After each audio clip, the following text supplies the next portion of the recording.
So hi, my name is Christine Lewis. So I'm just going to talk to you a little bit more. I was started before, and I'm going to talk to you about this one right here. So in Eastern Ontario, Cornwall and Prescott are only 80 kilometers apart on Highway 401.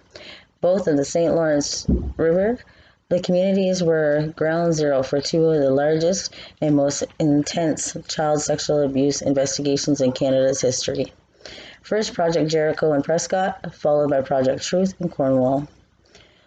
Sorting out what happened would take years. In Prescott, there would be numerous criminal convictions. In Cornwall, there would be only a handful, but an inquiry commissioner in 2009 would find widespread sympathetic and structural failures.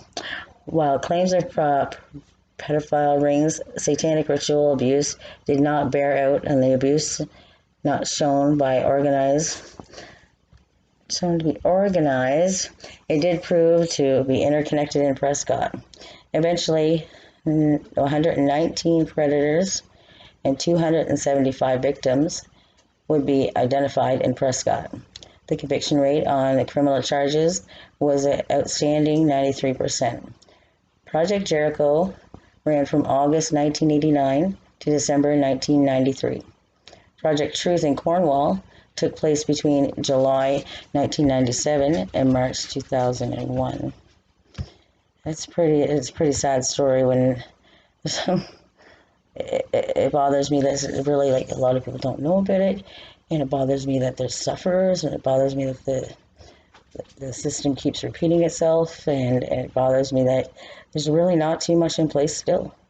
I mean, you can go and talk about it if you want. I mean, it doesn't change what goes on behind closed doors. And during this COVID, I worry about everybody, all the kids, every types of abuse. It's sad, really sad.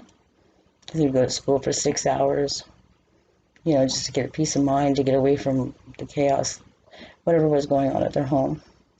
Really sad. And everybody's stuck in the house, and, it was, I just hope everything gets back to normal, and the children have been so scared, and it's been a year since the pandemic in March, I guess, whenever the schools started closing.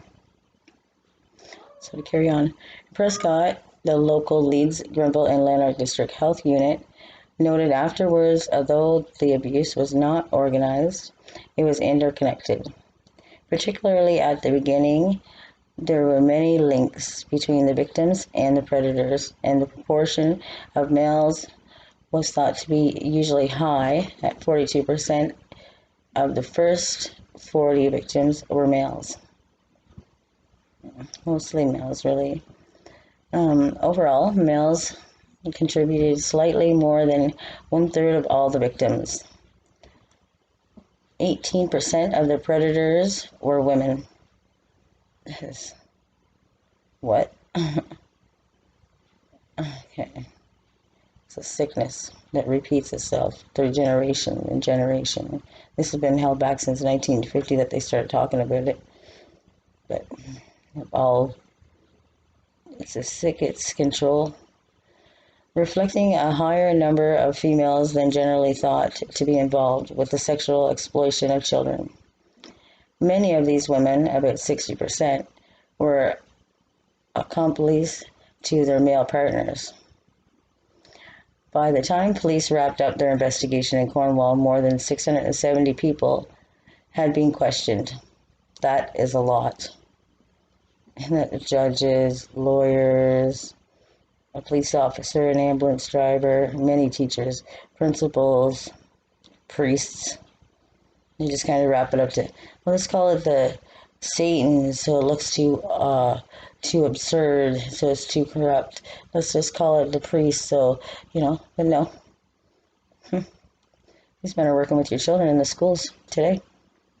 They really are. After 10 years of all this, it's kind of, nobody talks about it anymore. They're trying to say it was just a scandal, like the children fantasize having sex with adults. It's sick. And none of the children were actually taken care of through counseling. And the counseling, the Children's Treatment Center, was where the boys would go there for treatment. And the counselors were also predators. Very sick It gets deep and thick. Really sick. So 115 criminal charges have been laid out of 670 people being questioned. Charges are not convictions. Had been laid at 15 of Cornwall's most high-profile citizens were accused of sex offenses dating back to the 1950s against young victims. The accused included doctors and lawyers, justice officials, and several Roman Catholic priests from the diocese of Alexandria to Cornwall.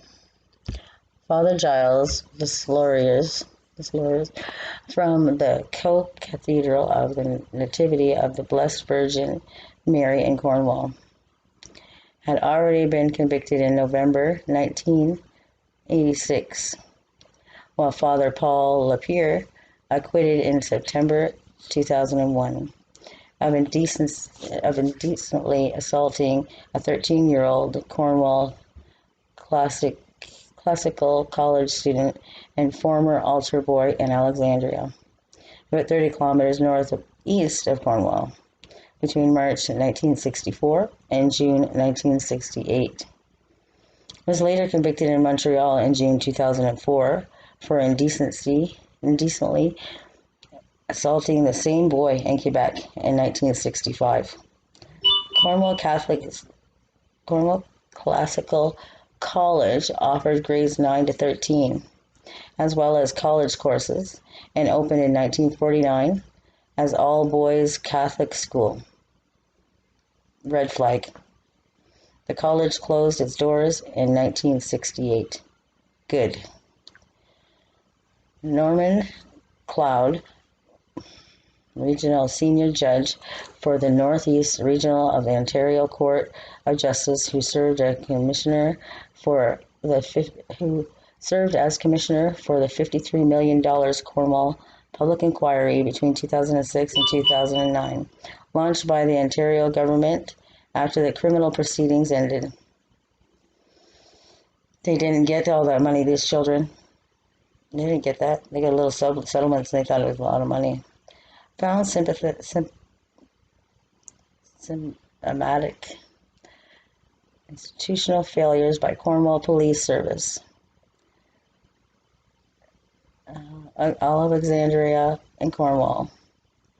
Children's Aid Society and Corrections and probations off officials. Okay. So,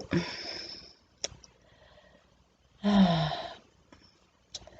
really disturbs me, so that's actually the end of that one.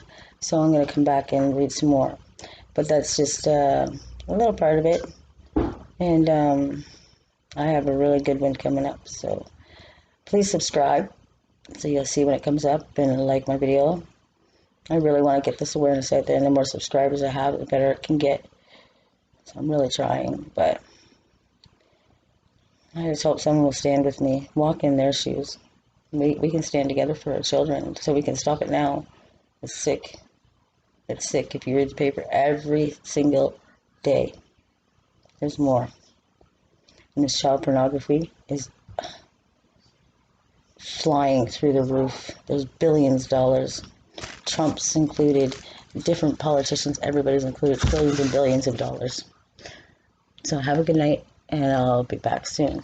Please subscribe and like and comment below for anything that any insight, or maybe some tips or something that can help us move along. Thank you, and have a good night, and I hope you have a good sleep after that.